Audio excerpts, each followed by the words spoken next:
The British political system. It's a really interesting mix, isn't it? You've got all this centuries-old tradition right alongside a modern democracy. With its kings, lords, and commons, it can look, pretty complicated from the outside. So that's what we're going to do today. We're going to unpack it all and see how it really works. So this all kicks off with one big question that really gets to the core of everything. The UK has a king, sure, but who's actually calling the shots?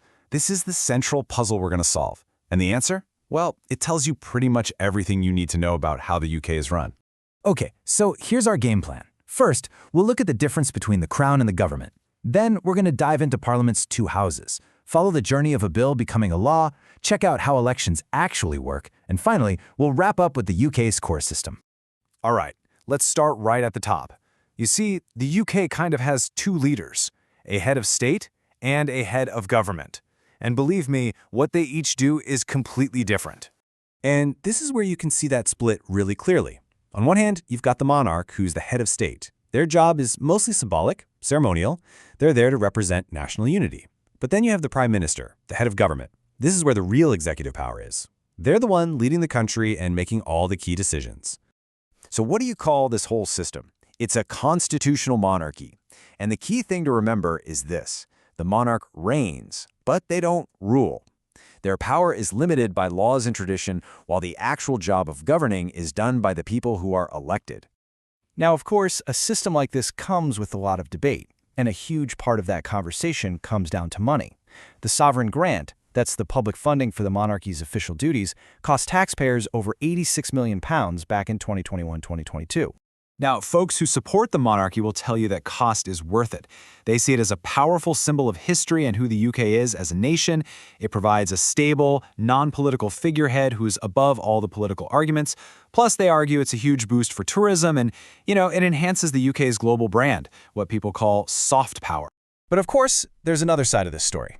Critics have some pretty strong arguments. They'll say that having a head of state based on who your parents are is just undemocratic for the 21st century. There's no public accountability, and as we just saw, it comes with a big price tag that many feel could be spent on other public services. Okay, so let's shift gears and talk about where the real day-to-day power lies. Parliament. This is the absolute engine room of the British political system. It's where laws get made, debated, and where the government is kept in check. So Parliament is what's known as bicameral, which is just a fancy way of saying it has two parts, or two houses. You've got the House of Commons, which is the elected part. These are the MPs that people vote for. Their job is to represent their local area and vote on new laws.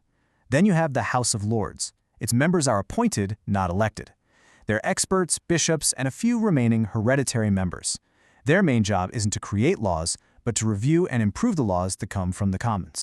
And there's a really important reason for having these two houses. It's all about checks and balances.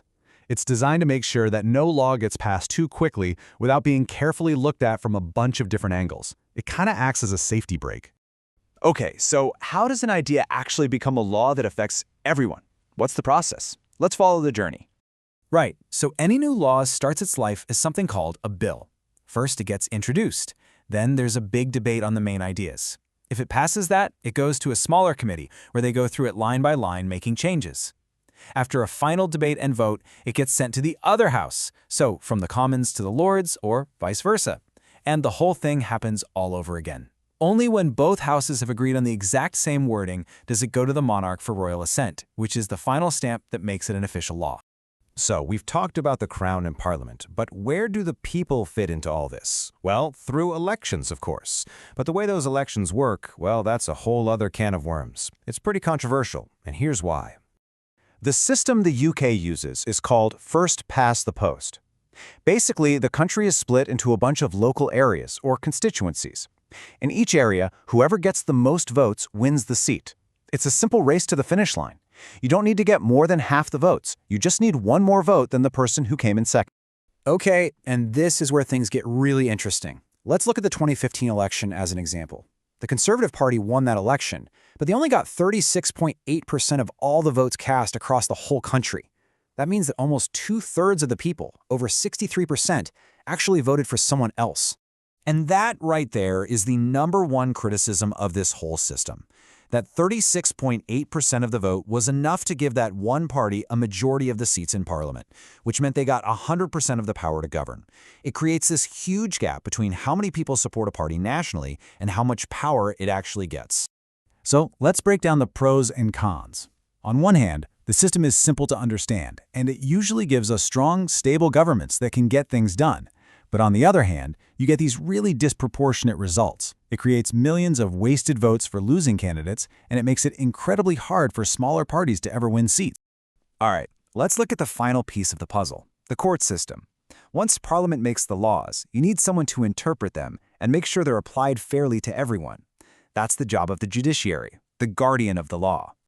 So the court system has a few different levels. Right at the very top, you have the Supreme Court. It's actually pretty new. It was set up in 2009. It's the final court of appeal in the UK and only deals with cases that have major national importance.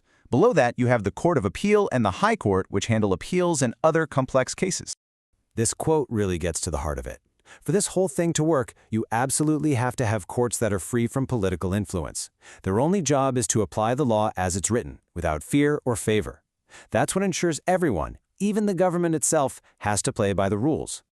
So when you step back and look at the whole picture, from the hereditary monarch to the elected parliament, from the winner-takes-all elections to the independent courts, you see that the British political system is this constant balancing act. It's a tug-of-war between centuries of tradition and the demands of modern democracy. The big question for the UK, now and in the future, is always going to be, is that balance right?